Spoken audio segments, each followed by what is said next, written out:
Okay, so hi there. We're now on our next video in the introduction to statistics, and today we're going to talk about set operations and probability. This video should be watched after you have watched the introduction to stat or introduction to probability video before this. Again, the contents here are taken from the handouts created by Dr. Sweet Rose Linares. Let's talk about set operations and probability. They are very much the same or similar to the operations in set theory. Actually, like I said, the language in probability is set theory. Okay, if I may add number 6 here, we're going to add something like called a NOR. Okay, so this is union, intersection, complementation, difference, symmetric difference, and a NOR. Let's have that. So let's talk about them one by one. So set operations and probability. Let's talk about first as the union. The symbol for the union is this cup. Okay, CUP cup. A union B, but we read this as A union B, or we can read this as A or B in short. Okay, so getting the probability of A union B is equal to the probability that either A or B will happen. It may be both. Both of them will happen. This is an inclusive OR, okay, wherein both of them, it's still part of the OR. So we may want to consider two events if they are mutually or they are non-mutually exclusive events. This would look like the OR, the OR shaded part. So A is shaded, B is shaded. So this is your OR. So it includes your intersection here to be shaded only once. And if they are mutually exclusive events, so it's no problem. They just don't have anything in common, so you just shade them individually. Okay, so that's intersection. Again, A or rather that's union rather. Sorry, that's union. That's A union B or A or B. Intersection. I'm quite excited. So A intersection B, we use this symbol. That's the cap. CAP. A intersection B is equal to A and B.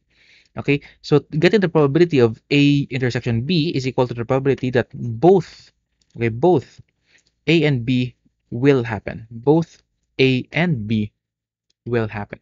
So if we're going to look at that in non-mutually exclusive events, this will be the picture of both A and B happening. If they are mutually exclusive events, so we say that intersection rather, A intersection B is equal to a null set. Hence, the probability of A intersection B for mutually exclusive events is 0. So this is for mutually exclusive events. Mutually exclusive. Since they're exclusive, so there's no common between them. Okay, there. Okay, so for intersections of mutually exclusive events, so the intersection is 0. Let's talk about complementation again. So complementation is A complement, which is equal to not A. The probability of A complement is equal to the probability that A will not happen. Recall our formula. A probability of A complement is equal to 1 minus your probability of A. That is here. So the shaded part is outside of A. So you get your sample space, your whole area. By the way, the areas of this triangle is equal to 1 or 100%. So if you have 100% over here and we have your A, so in order to get the shaded part, which is your A complement, you should have your sample size, which is 1, and your probability of A minus your deduct your probability of A to your sample space to get the shaded part, which is your A complement. So that's how we do the A complement here. Let's also talk about set difference. Okay, so set difference is like this: A minus B, simple as that. Okay, A minus B. We read this as, or we think of this as A but not B. A but not B. So A minus B, or the probability of A minus B, is like the probability that A will occur but not B. Okay, A but not B will happen. Or we can simply say that strictly only A will happen. Just like this illustration. A is like over here, and we have the B overlapping with A because they are non-mutually exclusive events. So A minus B, we're going to deduct this part, which is shaded by B. So we can see that these values, or this shaded part, is A alone. Only A. Strictly only A. And the symmetric difference will be your, in some books they call this XOR. Okay, so we call this the symbol O plus. Okay, so this is A symmetric difference B. Okay, A symmetric difference B. So, or we can have A or B but not both. Okay, A or B but not both. So the probability of A symmetric difference B is equal to the probability that A or B will happen, but not both of them. Not both of them. This is equal to only A or only B will happen. Just take a look at this Venn diagram. A happened, the only A happened, and the only B happened. Okay, so what we can see is only A and only B, hence what we have is the symmetric difference. Okay, and then we'll end up with our last operator, which is our NOR, which I added in the last part, in the first part, or rather in the first part of the video. We see this as A union B complement, the complement of A union B. Okay, it's neither A nor B. That's where I took the NOR. So the probability of A union B complement is equal to the probability that neither A nor B will happen. Okay, so you take the A union B, so it's like shading everything outside the both of the circles, like that. So let this be your A, let this be your B. So we're shading everything outside the A and B. So this is your NOR. Okay, neither A nor B will happen.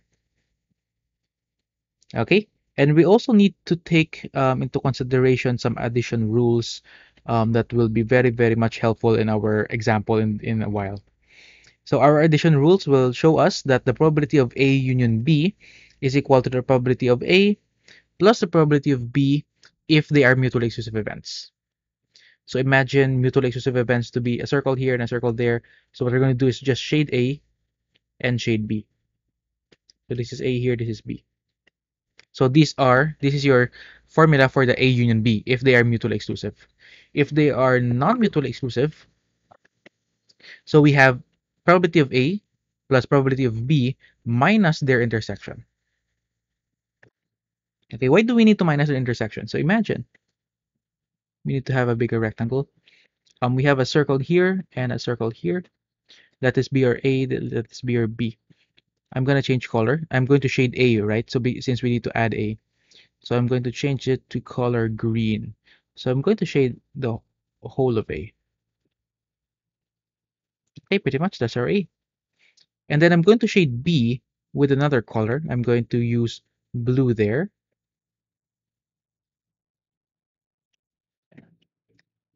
Okay, there you go. Now notice, when I shaded A and B, that is adding both A and B, I have shaded their intersection, that's the center part, the common part between them, twice. Okay, I've shaded it twice in such a way that this part will be added twice. So there's a need to deduct one part out of that so that our addition rule, our rules will still hold. Okay, so if I'm going to deduct one part, say for example, I'm going to deduct the blue parts here, there. That's pretty much A union B. Okay, and that's why we do it. Okay, that's the explanation of the formula. Let's delete that. Let's continue to have one more example. Probability of A. So we have talked about this. The probability of A is equal to 1 minus the probability or rather, the probability of A complement is equal to 1 minus probability of A. So imagine, how do we get the probability of A complement? So if we have A here and we have A complement here, how do we get the probability of A complement? Get your 1, your whole rectangle is equal to 1, right? So if you get the value of A, okay, for instance, this whole rectangle is shaded. This whole rectangle is shaded. To get the value of A complement, you deduct the value of this this event A here, okay, in such a way that it will not be shaded anymore.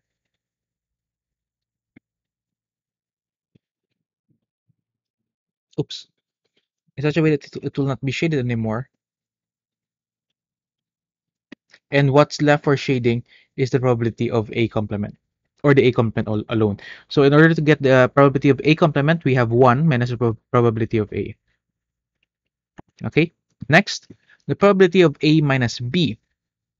So imagine yourselves in probability of A minus B. So imagine this is A, this is B. So it's probability of A minus their intersection, because if we have A here to be shaded, A is part here, but we need to deduct the parts of B which is within reach with A. So when we say in reach, this is the part here, their intersection. B has its reach there. So we need to delete that because it's set difference. We need to delete this part, and that will lead us the only A part. This is the only A part. Okay, and we also have the set difference over here. How do you get the set difference? Um, or rather the symmetric difference, sorry, the symmetric difference, the probability of A symmetric difference to B is equal to their union minus their intersection. Or it can be probability of A plus probability of B minus twice their intersection.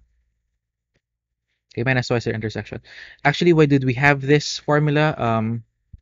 Let's take some algebra a little bit. Because we say that this is our original formula, by the way, but we say that the probability of A union B is equal to this if it's non-mutually exclusive. So we substitute that this is equal to probability of A plus probability of B minus probability of A intersection B minus probability of A intersection B. So we just actually we just substituted this value here to be this value here. That's why we have this. And after this, we will add the two like terms, and hence we have minus 2 probability of A intersection B. So that's why. So in essence, it's the same thing. Okay, so why do we have this kind of formula? Imagine two non-mutually exclusive events, A and B, and we're going to shade them. Okay, this is the XOR, and we're going to shade them all. And we want only the A alone and B alone part.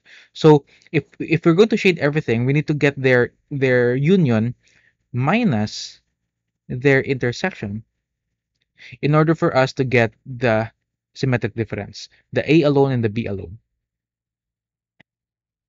Okay. Lastly, let's have this. The NOR, the probability of A union B complement. A union B complement.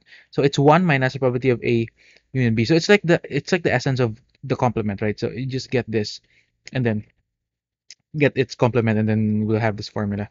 Imagine we have A and B here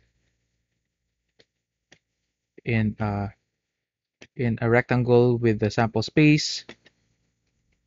So how do we get the shaded region? This is our shaded region, right? This is the part where it's the NOR. It's neither A nor B. So how do we get that? Get first the A plus A union B, either with these two formulas. If it's mutually exclusive, we use this. If it's not, so we use this. You get that using that formula, and then get its complement, apply rule number 3, and then voila, what you'll have is rule number 6. Okay? And that's how we get the rule number 6 then. Okay, so after this, we're going to see some exercises using these addition rules and set operations. Okay, but I think it's due time to end the video right now. Okay, so I'll be seeing you in the next video in the set operations exercises. So see you there.